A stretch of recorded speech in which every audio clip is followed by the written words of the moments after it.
Still waiting on a good experiment because we just got back from lunch. You see, and I got this tape all over everything, as you can see, and when I pull it, it's going to theoretically give me a great line. Okay? So let's see what it does.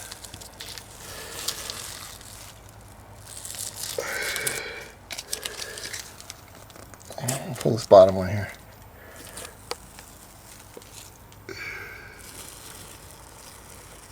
I'm going as slow as I can. Oh my God. Oh.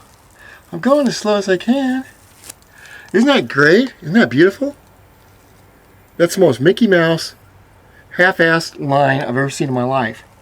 Okay, and it usually works a lot worse than that because the guy that doesn't know how to use this uses a lot more caulk on it.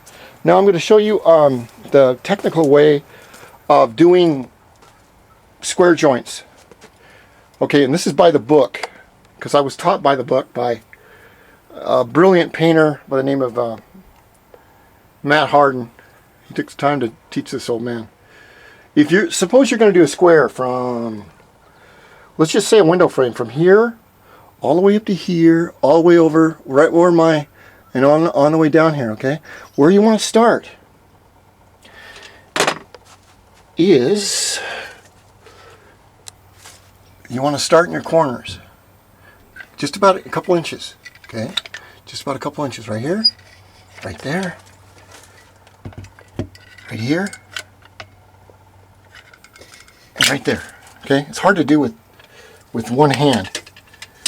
Anyway, the caulk is drying right now, okay? So what I have to do is I have to get my hands moving and get this done. Okay, there's one. Now, I took my hand off the table. I go back, I get this up here. Now notice I used another finger, but I didn't use this one again. Okay, so that one's done. Wash my hands, come over to the second side. Maybe you only do one of these at one time, okay? Wipe your finger right there. Go up and get the other one. Like that. Okay, after you do all four sides, and usually only need about an inch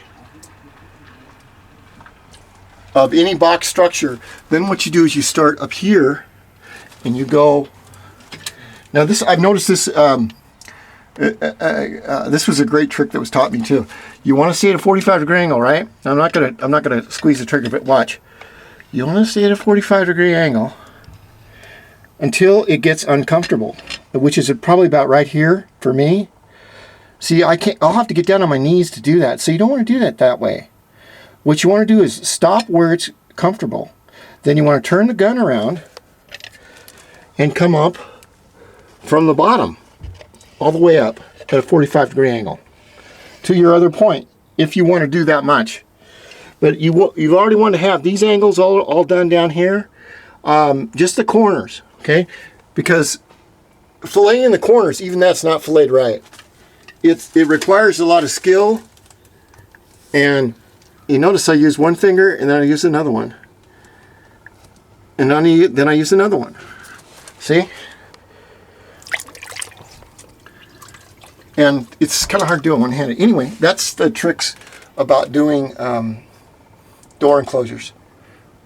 And then on the more advanced caulking, I'm going to show you how you can caulk 100,000 square feet without hurting your fingers and no gloves, which I learned from, we have a lot of Spanish workers here, or we call them Mexicans, and these guys have got hands of stone like Roberto Duran. I mean, for this white gringo guy, Halo, or Howley, I don't know, but whatever the hell it is. And especially my age, my fingers aren't that good. So when I start to hurt with one finger, then I'll go to my secondary finger here, which I don't like to use because it's too big. You always want to use your index finger.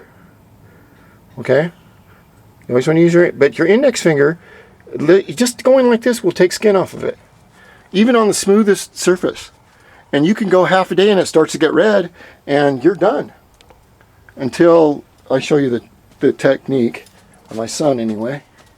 But if you get the caulk on correctly, then all your house will look like it's been dipped in paint. And also, No, you won't get any heat loss from here, here. There'll be no cracks in the house like a leaky boat that's going to let water in or water out. And you see all these pieces of wood. Now I'm going to touch this up, but they've all been caulked in, and it's a bullshit cutting job at it. You know, I'm waiting for my touch-up to do that. And as we can see over here, I want to show you that brilliant idea. God, isn't that nice? Look at the edge right there. Boy, and then, okay, I want to run my finger back and I want to fix it. Oh, look, it's not moving too well. What's wrong? Let's look at that. Okay, there. Oh, isn't that nice? Isn't that beautiful? Now, is that nice and smooth? Would you cut a diamond in the back of that Cadillac? No.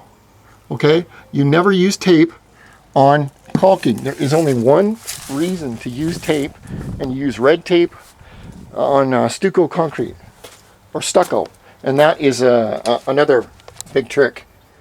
That's the only time you would use between wood and stucco. Stucco is very porous, and it's very hard to get a correct caulk line on them, but I have found the secret to that. Now I'm going to continue my painting, and it's October 1st here in Walla Walla, and it's going to start to turn real bad real fast. That's why I'm making these videos in the sun, and I've got a good time to do it. If you notice places like this, it means your roof's leaking somewhere. And here I caulked that in. But as you can see underneath these wooden planks, I caulked a little bit in, and I shouldn't have done it, but just where the joints are right here. But you do not want to caulk any of these under joints ever, because that lets the house breathe. It has nothing to do with insulation. You want to, all this from the top to the bottom, as you'll see, where the shingles meet the wood meets the house, have all been caulked in. But it looks like it's, if you get good at it, it looks like it's just been, you just dipped in paint. And there's no bugs on there. There's no bugs up in here.